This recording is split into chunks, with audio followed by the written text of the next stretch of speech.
We're standing now on the eastern arm of McPherson Ridge, on the first day's battlefield at Gettysburg National Military Park. You're looking west towards the western arm of McPherson Ridge, marked by the prominent white barn, and the South Mountain Range beyond. It would be in this field, and not far from where we're standing right now, that the Battle of Gettysburg would begin in the morning hours of July 1st, 1863. I think it's important to remember that the American Civil War does not begin, nor does it end at Gettysburg, Pennsylvania in July of 1863. The American Civil War actually began in April of 1861, nearly 2 years before. And in the first 2 years of the American Civil War, by and large, most of the major battles that occurred in what's called the Eastern Theater of the War, that's everything east of the Appalachian Mountains, occurred about 120 miles south of us in the state of Virginia.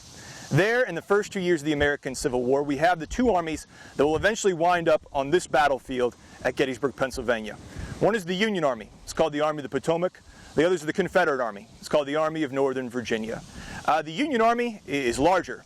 It's better supplied. It's better equipped. The Confederate Army of Northern Virginia is often under strength. They're often ill supplied.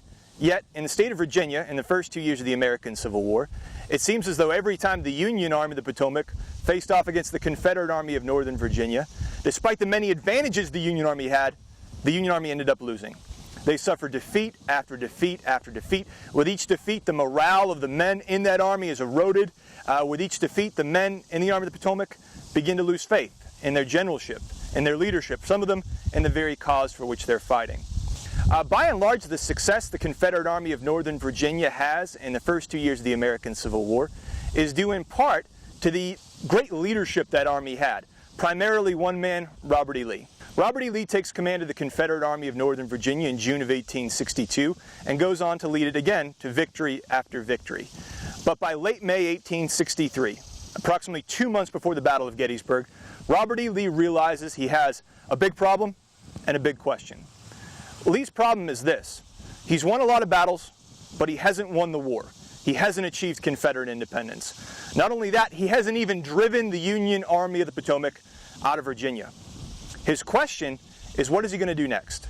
How is he going to win the war? How is he going to end the war?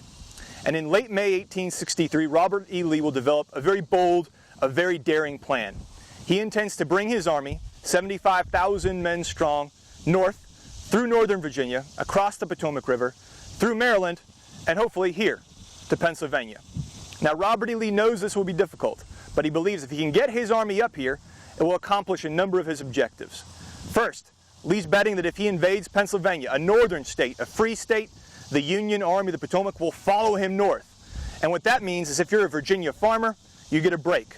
Perhaps you can plant a crop, harvest a crop, and that would be great for the Confederacy and for Lee's army. More importantly, though, Robert E. Lee believes that if he invades Pennsylvania, again, the Union Army will follow him up here. And then once the Union Army is in Pennsylvania, Lee will confront it in a battle and hopefully destroy it. And Robert E. Lee believes that one more great victory, one more decisive victory, this time in Pennsylvania, might convince the people of the North, who've already gone through 2 years of war, who've seen the casualty list grow longer and longer, that this war is unwinnable. And maybe in 1864, when Abraham Lincoln is up for re-election, the American people will vote in a new president, a president that will recognize the Confederacy and deal with the Confederacy on diplomatic terms. There is a tremendous amount at stake in the summer of 1863, and what we call the Gettysburg Campaign, or the Pennsylvania Campaign, begins on the 3rd of June, 1863, as Robert E. Lee's army begins to sidestep the Union Army and head north. By the end of that month, by the end of June, Lee's entire army is in the state of Pennsylvania. And by June 28th, Lee's 75,000-man army is stretched across south-central Pennsylvania in an arc stretching over 60 miles. There are Confederates to the west of Gettysburg, beyond the mountain range you can see in the background in the town of Chambersburg. More Confederates are due north, about 40 miles away, right outside the capital of Pennsylvania, Harrisburg. More Confederates are as far away as York, Pennsylvania, off to our northeast, again over 40 miles away. Confederates are gathering up food, they're gathering up supplies, they're causing enormous amounts of fear and panic across south-central Pennsylvania and even across the very north itself. Meanwhile, the Union Army, the Army of the Potomac, did exactly what Robert E. Lee anticipated. They began to follow the Confederate Army north. And on the 28th of June, the Union Army, 95,000 men strong, is based and encamped around the town of Frederick, Maryland, only about 35 miles south of Gettysburg, Pennsylvania. On the night of June 28, 1863, Robert E. Lee himself is in Chambersburg, Pennsylvania, again, across the mountain range you see behind me. As he's encamped in Chambersburg, he learns from a scout that the Union Army has crossed the Potomac River, and they're not that far away. And now what Robert E. Lee has to do is get ready to fight the battle he sees coming his way. He sends out orders to all of his commanders, essentially telling them to stop their forward movement, to turn around and gather in the vicinity of the Gettysburg, Cashtown area. Now, the town of Gettysburg in 1863 numbers only about 2,400 people. It's a small town, it's a quiet town, and Robert E. Lee really doesn't care about the town of Gettysburg all that much. There's no shoe store or shoe factory in Gettysburg, as you sometimes hear. The one thing that Gettysburg has that Robert E. Lee really wants are roads. Gettysburg has 10 major roads that enter and exit the town. These roads go off in almost every direction on the compass. One road leaves Gettysburg, heads across the mountains to Chambersburg. Well, Robert E. Lee has men in Chambersburg. Another road leaves Gettysburg and heads north towards Harrisburg. Lee has men near Harrisburg. Another road heads off to York. Again, Lee has men in York. If you're Robert E. Lee, you can use the road network of Gettysburg, Pennsylvania to bring your divided, scattered army together, again, to get ready to fight the battle he sees coming his way.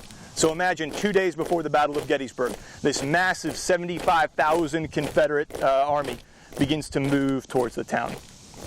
Meanwhile, again, the Union Army of the Potomac is not that far away. They're around the town of Frederick, Maryland. They get a new commander the night of June 28, 1863, a 47-year-old Pennsylvanian by the name of Major General George Gordon Meade. George Meade will begin to push his army north, looking for Robert E. Lee, looking for the Confederate army. He has to think both defensively, but also offensively. He has to go after Lee, but he also has to protect Washington, D.C. He has to protect Baltimore. On June 30th, 1863, 2,700 Union cavalrymen heading from the south, moving north, will arrive in the town of Gettysburg. They're commanded by a soldier named John Buford, a rugged, tough soldier with a good eye for ground. John Buford will see, coming down the Chambersburg Road behind me, moving towards the town of Gettysburg, a brigade of Confederate infantrymen. This brigade of Confederates is led by a soldier named Johnston Pettigrew. Pettigrew doesn't expect to find Union cavalry in Gettysburg. The last thing John Buford expected to see heading towards Gettysburg was Confederate infantry. Pettigrew will halt his advance in the road, he'll turn around, and he'll lead his column back to the base of the mountains, again, about 12 miles in the distance. Johnston Pettigrew will tell his division commander and his corps commander, General Henry Heath and General A.P. Hill respectively, that he encountered Union troops, the Army of the Potomac, in the town of Gettysburg. The next day, July 1st, 1863, General Harry Heath and about 7,000 Confederate infantrymen will head back down the road to Gettysburg to see what they uncover in the town.